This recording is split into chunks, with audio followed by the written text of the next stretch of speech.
ಎಲ್ರಿಗೂ ನಮಸ್ಕಾರ.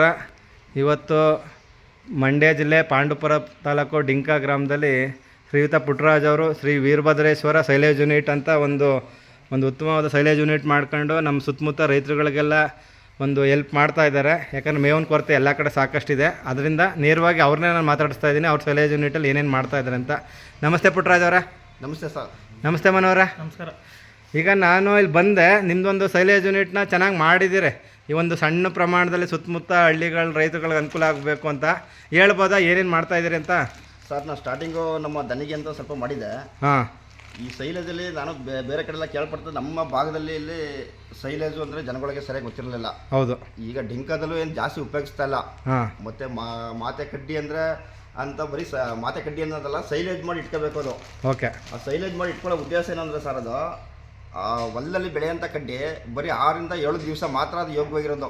ಹಾಳು ಬೀಳೋವಂಥ ಕಡ್ಡಿ ಅದು ಹೊಲಗಳಲ್ಲೇ ಬಿಟ್ಬಿಡೋದು, ಎಲ್ಲ ಅಕ್ಕಿ ಪಕ್ಕಿ ತಿನ್ಕೊಳ್ಳೋದು, ಎಲ್ಲ ಮತ್ತು ಜ್ವಾಳ ಎಲ್ಲ ಹಾಳೋಗ್ಬಿಡೋದು. ಆಮೇಲೆ ಬರೀ ಕಡ್ಡಿ ಒಣಮೇವು ಥರ ಮೀಸೋದು, ಈ ಥರ ಮಾಡ್ತಾರೆ. ನಾವೇನಂದ್ರೆ ಹಾಲು ತುಂಬಿರೋಂಥ ಜ್ವಾಳ ತಂದು ಕಡ್ಡಿ ಎಲ್ಲ ಫುಲ್ಲು ಪ್ಲಾಟಲ್ಲೇ ಒಡಿಸ್ಕೊಂಡು ತಂದು ಈ ಥರ ಸೈಲೇಜ್ ಮಾಡಿ ಒಂದು 15 ದಿವಸ 20 ದಿವಸ ಇಟ್ಬಿಟ್ಟು ಈ ಥರ ಬ್ಯಾಗ್ ಮಾಡಿ ಮತ್ತು ಬೆಲ್ಲ ಉಪ್ಪು ಈ ಥರ ಮಾಡೋದ್ರಿಂದ ಹಸುಗಳಿಗೆ ತುಂಬ ಒಳ್ಳೆಯದು ಮತ್ತು ಹಾಲು ಚೆನ್ನಾಗಿ ಬೀಳ್ತದೆ.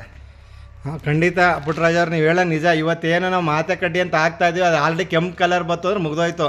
ಅಲ್ಲಿ ಏನಿಲ್ಲ, ಬರೀ ತಿನ್ನಂಗಿರುತ್ತೆ, ಒಳಗಡೆ ಸತ್ವ ಇರೋಲ್ಲ. ಅದು ಮಾತಲ್ಲಿ ಬಿಳಿ ಅಂಶ ಅಂದರೆ ಬಿಳಿ ಕಲರಲ್ಲಿದ್ದು ಹಾಲಿನಂಶ ಇದ್ದಾಗ ಮಾತ್ರ ಉತ್ತಮವಾದ ಪೌಷ್ಟಿಕಾಂಶ ಸಿಗುತ್ತೆ. ಆ ಕಾರಣದಿಂದ ನೀವು ಸೈಲೇಜ್ ಮಾಡ್ತಾ ಇದ್ದೀರಿ. ಸೈಲೇಜ್ ಮಾಡ್ತಾರೆ ಸರ್. ಮತ್ತು ಈ ಸೈಲೇಜ್ಗೆ ಏನೇನಾರು ಹಾಕ್ತೀರಾ? ಈಗ ನೀವೇನೇನು ಹೇಳ್ತೀರಾ? ಆರ್ಗಾನಿಕ್ ಬೆಲ್ಲ. ಹಾಂ. ಮತ್ತು ಉಪ್ಪು ಸರ್. ಆರ್ಗ್ಯಾನಿಕ್ ಬೆಲ್ಲ, ಉಪ್ಪನ್ನು ಮಿಕ್ಸ್ ಮಾಡ್ತೀರಿ.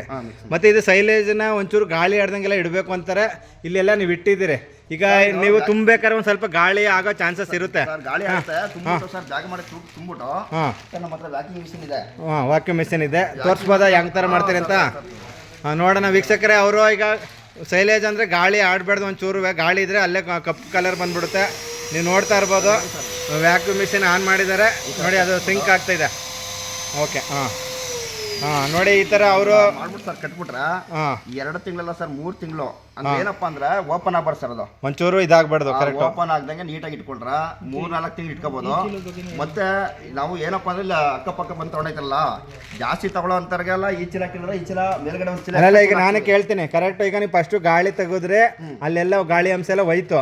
ಈಗ ನಾವು ಟ್ರಾನ್ಸ್ಪೋರ್ಟೇಷನ್ ಈ ತರ ಕವರ್ಗಳಲ್ಲಿ ತಗೊಂಡು ಹೋಗ್ಬೇಕಾದ್ರೆ ಎಲ್ಲರೂ ಒಂದು ಪಿನ್ ಚುಚ್ಬೋದು, ಇವೆಲ್ಲ ಚಾನ್ಸಸ್ ಇರುತ್ತೆ. ಅದಕ್ಕೆ ಏನಾದ್ರು ಬೇರೆ ಮಾಡಿದ್ದೀರಾ?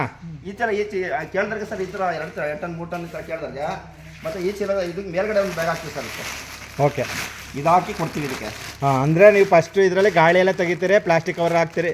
ಮೇಲ್ಗಡೆ ಈ ಚೀಲ ಹಾಕ್ಬಿಟ್ರೆ ಅಂದರೆ ಇಲ್ಲಿಂದ ಒಂದು 15 ಕಿಲೋಮೀಟರ್ 20 ಕಿಲೋಮೀಟರ್ ದೂರಕ್ಕೆ ಹೋಗ್ಬೇಕು, ಟ್ರಾನ್ಸ್ಪೋರ್ಟೇಷನ್ ಹೋಗ್ಬೇಕು ಅಂದಾಗ ನೀವು ಈ ಒಂದು ಬಿಳಿ ಚೀಲದಲ್ಲಿ ಹಾಕೊಡ್ತಾ ಇದ್ದೀರಿ. ಹಾಕ್ಬಿಟ್ಟು ಮತ್ತೆ ಇದಕ್ಕೆ ಪ್ಯಾಕ್ ಮಾಡ್ಬಿಟ್ಟು ಅದೇ ನಾವು ಮಾಮೂಲಿ ಅಕ್ಕಿ ಚೀಲಗಳು ರಾಗಿ ಚೀಲ ಎಲ್ಲ ಹೊಲಿತೀವಲ್ಲ, ಆ ಥರ ಮಿಷನ್ ಹೊಲಿತೀರಿ. ಆ ಥರ ಮಾಡೋದು ಇಲ್ಲ, ಕಟ್ ಹಾಕ್ಬಿಟ್ಟು ಆಗುತ್ತೆ. ಓಕೆ. ಹಾಕ್ಬಿಟ್ರು ಆರಾಮಾಗಿ ಸೇಫ್ ಆಗಿ ತಗೋಬೋದು ಇದು. ಆಗಲಿ. ಈಗ ನಮ್ಮ ರೈತರುಗಳು ಏನು ಎಷ್ಟನಾರು ಕೇಳಿದ್ರೆ, ಈಗ ಒಬ್ಬೊಬ್ಬರು 10 ಟನ್ ಕೇಳ್ಬೋದು, ಒಬ್ಬರು ಸಣ್ಣ ಪ್ರಮಾಣದಲ್ಲಿ 1-2 ಹಸುಗಳಿರೋರು ಅವ್ರು ಬರೀ ಒಂದು 200 kg ಕೇಳ್ಬೋದು, ಇಲ್ಲ ಅರ್ಧ ಟನ್ ಕೇಳ್ಬೋದು. ಯಾವ ಥರ ಈಗ ನೀವು ಹೆಂಗೆ ಕೊಡ್ತೀರಿ, ಹೆಂಗೆ ಯಾವ ಥರ ವ್ಯವಸ್ಥೆ ಮಾಡ್ತೀರಿ ಸರ್? ಕಡಿಮೆ ಅಂದರೆ 1 ಚೀಲ ತಗೊಳ್ಬೇಕು ನಮ್ಮ ಹತ್ರ. ಅದೇ 1 ಚೀಲ ಎಲ್ಲರೂ ತಗೊಳ್ಳೇಬೇಕು, ಅದು ಲೂಸ್ ಕೊಡೋಕ್ಕಾಗಲ್ಲ. ಹೌದು. 2 ಟನ್ನು 3 ಟನ್ನು ನೀವು ಫೋನ್ ಮಾಡ್ದೇ ಬಂದರೂ ಸಿಗುತ್ತೆ ಸರ್. ಇದು 1 ಚೀಲದಲ್ಲಿ ಎಷ್ಟು kg ಇರುತ್ತೆ? ಇದರಲ್ಲಿ 40 kg ಇರ್ತದೆ. ಇದು 40 kg ಬ್ಯಾಗ್ ಮಾಡಿದ್ದೀರಿ. ಎತ್ತ ಕೇಳಿಕಕ್ಕೆ ಮತ್ತು 2 ವರ್ಷಕ್ಕೆ ಆಗುತ್ತೆ ಅಂದ್ಬಿಟ್ಟು ಓಕೆ 40 kg ಹಾಕಿರ್ತೀವಿ ನಾವು. ಈಗ ನಮ್ಮ ರೈತರುಗಳು ಎಷ್ಟೋ ಜನ ಹಸು ಕಟ್ಕೊಂಡಿರೋರಿಗೆ ಬರೋಕ್ಕೆ ಟೈಮ್ ಇರಲ್ಲ, ಮನೆ ಬಾಗ್ಲಿಗೇನ ಸಪ್ಲೈ ಮಾಡ್ಬೋದಾ? ಅದು ಅವಕಾಶ ಇದೆಯಾ? ಈಗೇನ ನಿಮ್ಗೆ ಫಾನ್ ಮಾಡ್ತಾರೆ ಸರ್. ಅವ್ರು ಹೇಳಿದ್ರೆ ಲೊಕೇಶನ್ ಕಳಿಸಿದ್ರು ಸಾಕು ಸರ್. ಲೊಕೇಶನ್ ಮೇಲೆ ಎಷ್ಟೋ ಅವ್ರಿಗೆ ಏನೋ ಆಟೋದ ಬಡಿಗೆ ಅವ್ರು ಇದು ಮಾಡ್ತಾರೆ. ಅಲ್ಲ, ಈಗ ನಾನು ಇಲ್ಲಿ ಬಂದಿದ್ದೆ ಮನು ಅವರಿಂದ. ಮನು ಅವರು ಇಲ್ಲಿ ಸೈಲೇಜ್ ಯೂನಿಟ್ ಇದೆ, ಬಂದು ನೋಡಿ ಅಂತ ಹೇಳಿದ್ರು. ಈಗ ಈ ಥರ ಮನು ಅವರು ಈಗ ಮನು ಕಾಂಟ್ಯಾಕ್ಟ್ ಮಾಡ್ಬೋದಾ? ಇವ್ರು ಕಾಂಟ್ಯಾಕ್ಟ್ ಮಾಡ್ಬೋದು ಸರ್. ಮನು ಅವರೇ, ಈಗ ನೀವು ಯಾರು ಇವ್ರಿಗೇನೋ ಪುಟ್ಟರಾಜ್ ಅವ್ರಿಗೆ ಆರ್ಡ್ರ್ ಬರುತ್ತೆ, ಈಗ ಅವ್ರು ನಮ್ಮ ರೈತರಿಗೆ ಕರೆಕ್ಟಾಗಿ ಟೈಮ್ ಸರಿಯಾಗಿ ಹಾಕೊಡೋ ಚಾನ್ಸಸ್ ಇದೆ ನಿಮಗೆ? ಈಗ 1 ಟನ್ 2 ಟನ್ ಈ ಥರ ಏನಾದರೂ ಫೋನ್ ಮಾಡಿ ಕೇಳಿದ್ರೆ ನಾವೇ ತಗೋಗಿ ಡೆಲಿವರಿ ಮಾಡ್ಕೊಡ್ತೀವಿ ಅವ್ರಿಗೆ. ಓಕೆ. ನಿಮ್ದು ಒಂದು ಫೋನ್ ನಂಬರ್ ಹೇಳ್ಬೋದಾ? ಹೇಳಿ. 9740 60 2262. ನಮ್ಮ ಪುಟ್ಟರಾಜ್ ಅವ್ರದ್ದು ಆಲ್ರೆಡಿ ತೋರಿಸಿದ್ದೀನಿ, ಇನ್ನೊಂದ್ಸತಿ ತೋರಿಸ್ತೀನಿ ವೀಕ್ಷಕರೇ ನಿಮ್ಗೆ ಯಾರು ಸೈಲೇಜ್ ಬೇಕು ಅಂದರೆ ಇವರು ರೈತರೇನೆ, ಯಾರು ದಳ್ಳಾಳಿ ಅಲ್ಲ ಏನಲ್ಲ, ಇವರು ರೈತರಾಗಿ ಹಸು ಕಟ್ಟಿ ಅದ್ರ ಅನುಭವ ಇರೋದ್ರಿಂದ ಸೈಲೇಜ್ ಯಾವ ಥರ ಮಾಡ್ಕೋಬೇಕು ಅವ್ರು ಮೊದಲೇ ಹೇಳಿದ್ರು. ಮಾತೆಗಳು ಬಲ್ತು ಆದರೆ ಅದು ಉಪಯೋಗಕ್ಕಿಲ್ಲ, ಕರೆಕ್ಟಾಗಿ ಹಾಲು ನಂಬಿಸಿ ಇದ್ವಾಗಲೇ ಸೈಲೇಜ್ ಮಾಡಬೇಕು ಅಂತ. ಈ ಕಾರಣದಿಂದ ಶ್ರೀಯುತ ಪುಟ್ಟರಾಜ್ ಅವರು ಇಲ್ಲಿ ನೀವು ನೋಡ್ತಾ ಇರ್ಬೋದು ಯೂನಿಟ್ಗಳ ಅವ್ರದ್ದು ಡೀಟೇಲ್ಸ್ ಇದೆ ಇಲ್ಲಿ. ಡಿಂಕ್ತಮ್ಮ ಕೃಪೆ, ಊರ ಹೆಸರು ಡಿಂಕ, ಅಲ್ಲಿ ಡಿಂಕ್ತಮ್ಮ ಊರ ದೇವತೆ ವೀರಭದ್ರೇಶ್ವರ ಮೆಕ್ಕೆಜೋಳ ಸೈಲೇಜು. ಅವ್ರ ಫೋನ್ ನಂಬರ್ ಇದೆ, ಇನ್ನೊಂದು ಸತಿ ಅವ್ರು ಬಾಯಲ್ಲಿ ಇಳಿಸ್ತೀನಿ. ಉತ್ತಮ ರಿಯಾಯಿತಿ ದರದಲ್ಲಿ ಕೊಡ್ತಾರೆ, ನಮ್ಮ ರೈತರಾಗಿರೋದ್ರಿಂದ ನಿಮ್ಗೆ ಕ್ವಾಲಿಟಿ ಕೊಡ್ತಾರೆ. ನಾನು ಅದನ್ನ ಭರವಸೆ ಕೊಡ್ಬೋದು, ಯಾಕಂದ್ರೆ ನಾನು ಕೃಷಿಲಿ ಅನುಭವ ಇರೋದ್ರಿಂದ ನೇರವಾಗಿ ಹೇಳ್ತಾ ಇದ್ದೀನಿ.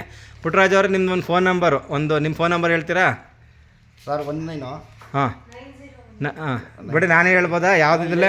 ಹಾಂ ಓಕೆ, ಹಾಂ ಇಲ್ಲೇ ಇದೆ ನೋಡ್ಕೊಳ್ಳೋ ವೀಕ್ಷಕರ. ಇನ್ನೊಂದು ಸತಿ ಹೇಳ್ತೀನಿ, 9148757756 ಇವ್ರನ್ನ.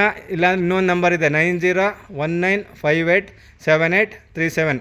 ಈ ನಂಬರ್ಗೆ ನೇರವಾಗಿ ಕಾಂಟ್ಯಾಕ್ಟ್ ಮಾಡ್ಬೋದು. ಅದಕ್ಕಿಂತ ಮುಂಚೆ ಆಟೋ ಮನು ಅವ್ರದ್ದು ನಂಬರ್ ಇತ್ತು, ಅವ್ರ ನಂಬರಲ್ಲಿ ನಿಮಗೆ ಟ್ರಾನ್ಸ್ಪೋರ್ಟೇಷನ್ನು ಕೂಡ ಕೊಡೋ ಚಾನ್ಸಸ್ ಇದೆ. ಅದನ್ನ ನಿಮಗೆ ಡಿಸ್ಕ್ರಿಪ್ಷನಲ್ಲಿ ಹಾಕ್ತೀನಿ.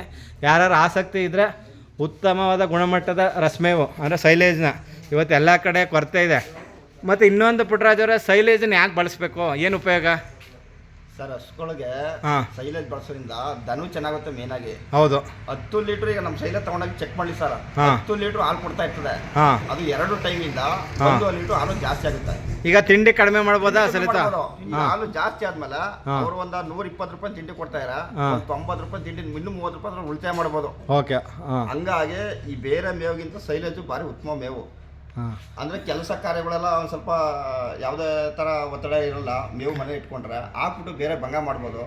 ಹಾಂ ವೀಕ್ಷಕರೇ, ಅವ್ರು ಹೇಳ್ತಾ ಇರೋದು ಸೈಲೇಜ್ ಕೊಡೋದ್ರಿಂದ ನಾವು ಏನು ಇವತ್ತು ಫೀಡ್ಸ್ಗಳೆಲ್ಲ 1,500 ಮೂಟೆ ಆಗಿದೆ, 1300 1400, ಅಲ್ಲಿ ಇವತ್ತು ಕ್ವಾಲಿಟಿ ಗುಣಮಟ್ಟದ ಫೀಡ್ಸ್ ಬರ್ತಾಯಿಲ್ಲ. ಬಟ್ ಆದರೆ ಆ ಫೀಡ್ಸನ್ನ ಕಡಿಮೆ ಮಾಡ್ಕೊಂಡು ಸೈಲೇಜನ್ನು ಹೆಚ್ಚಿಸೋದ್ರಿಂದ ಹಾಲು ಇಳುವರಿನೂ ಚೆನ್ನಾಗಾಗುತ್ತೆ. ಮತ್ತು ನಿಮಗೆ ಒಂದು 30 ರೂಪಾಯಿ 120 ರೂಪಾಯಿ ಫೀಡ್ಸ್ ಹಾಕೋದು 90 ರೂಪಾಯಿ ಆಗುತ್ತೆ ಅಂತ ಹೇಳ್ತಾ ಇದ್ದಾರೆ. ಖಂಡಿತ ಇದು ನಾನು ಒಂದು 25 ಹಸು ಕಟ್ಟಿ ಒಂದು 15 ವರ್ಷದಿಂದ ಸೈಲೇಜ್ ಮಾಡಿರೋನೆ. ನನ್ನ ಅನುಭವದ ಪ್ರಕಾರ ಇದು ಒಂದು ಒಳ್ಳೆಯ ಅನುಕೂಲ. ಇವತ್ತು ಎಲ್ಲ ಕಡೆ ಬೆಳವಣಿಗೆ ಕಷ್ಟ ಆಗ್ತಿದೆ, ಜೋಳ ಬೆಳೆಯೋದು, ಲೇಬರ್ ಸಮಸ್ಯೆ ಎಲ್ಲ, ಅದಕ್ಕೆಲ್ಲ ಪರಿಹಾರ ಅಂದರೆ ಸೈಲೇಜು. ಇದೆಲ್ಲ ಇಸ್ರೇಲ್ ಟೆಕ್ನಾಲಜಿ ಯುರೋಪಿನಲ್ಲಿ ಬೆಳೆಸೋದು, ನಮ್ಮ ದೇಶದಲ್ಲಿ ಇವತ್ತು ಆಗಿದೆ. ಹೆಚ್ಚಿನ ಮಾಹಿತಿ ಬೇಕು ಅಂದರೆ ಸೈಲೇಜ್ ಬೇಕು ಅಂದರೆ ಶ್ರೀಯುತ ಪುಟ್ಟರಾಜ್ ಅವ್ರನ್ನ ಕಾಂಟ್ಯಾಕ್ಟ್ ಮಾಡಿ ಅಂತ ಹೇಳ್ತಾ ಎಲ್ಲರೂ ಪರವಾಗಿ ಅವ್ರಿಗೆ ಮತ್ತೊಮ್ಮೆ ಧನ್ಯವಾದ ತಿಳಿಸ್ತೀನಿ. ನಮಸ್ತೆ ಪುಟ್ಟರಾಜ್ ಅವರೇ. ನಮಸ್ತೆ.